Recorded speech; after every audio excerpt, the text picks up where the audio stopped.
Bonjour à tous et à toutes, petite vidéo, je voulais te parler des fils de pêche. Pour la pêche du carnassier, il y a beaucoup de gens qui se demandent qu'est-ce qu'il faut utiliser comme fil de pêche. Bon, alors ça dépend ce que tu pêches comme carnassier. Si tu pêches du brochet, du cendre, de la perche du pêche basse, il y a un diamètre à respecter du fait de la puissance de notre animal adoré. C'est-à-dire qu'un carnassier a un brochet par exemple à 700 dents. Ça veut dire que s'il a 700 dents et il a des dents tranchantes, plus le fil de pêche va être fin, plus il va facilement être coupé par le brochet pendant la bagarre. Donc le principe de base quand on a un fil de pêche et quand on va à la pêche, c'est d'utiliser par exemple pour un brochet, un fort diamètre. Tu vas pas, par exemple, mettre du diamètre de 8 centièmes pour un brochet. Un brochet, tu vas avoir besoin d'un diamètre plus élevé, c'est-à-dire du 40, 50 centièmes, dans certains cas, surtout si tu pêches opposé avec eau vive, par exemple. Donc, automatiquement, ça implique d'avoir un fil. Moi, j'utilise pour le lancer des fils fins. Pourquoi? Parce que je vais te montrer le diamètre du fil quand même.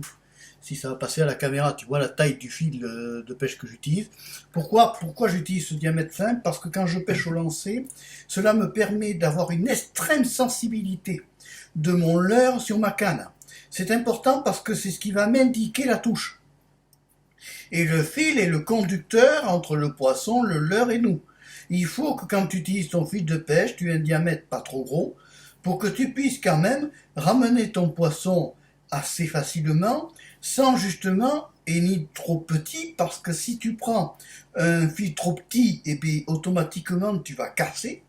Et si tu prends un fil trop gros, tu vas avoir des problèmes d'usure des anneaux de ta canne à pêche.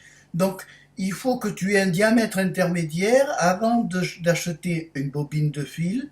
Va chez un marchand d'articles de pêche, tu lui dis quelle pêche tu veux faire, et à ce moment-là, le marchand d'articles de pêche va te dire, il vous faut par exemple du 20 centièmes, ou du 26 centièmes, ou du 30 centièmes. Quand on dit 26, 30 centièmes, c'est le diamètre du fil, et c'est son épaisseur qui compte. Voilà, c'est juste une... C'est pas si compliqué que ça, le fil de pêche, mais c'est quand même l'élément essentiel à la pêche. Tu ne peux pas faire une bonne pêche si tu n'as pas un bon fil neuf au départ de ta saison de pêche. Sinon, après, tu vas avoir des problèmes type de casse, de brisure et autres. Bien, c'est tout ce que j'avais à dire sur le fil de pêche. C'est quand même un élément important. Pour moi, parce que quand ça pète, ça fait pas rire. Voilà. Si tu as aimé cette vidéo, tu n'hésites pas à mettre le pouce levé. N'hésite pas à t'abonner à la chaîne de Marc Pêcheur 3, chaîne de la diversité. Au revoir, à bientôt et merci d'avoir suivi cette vidéo. Bye bye.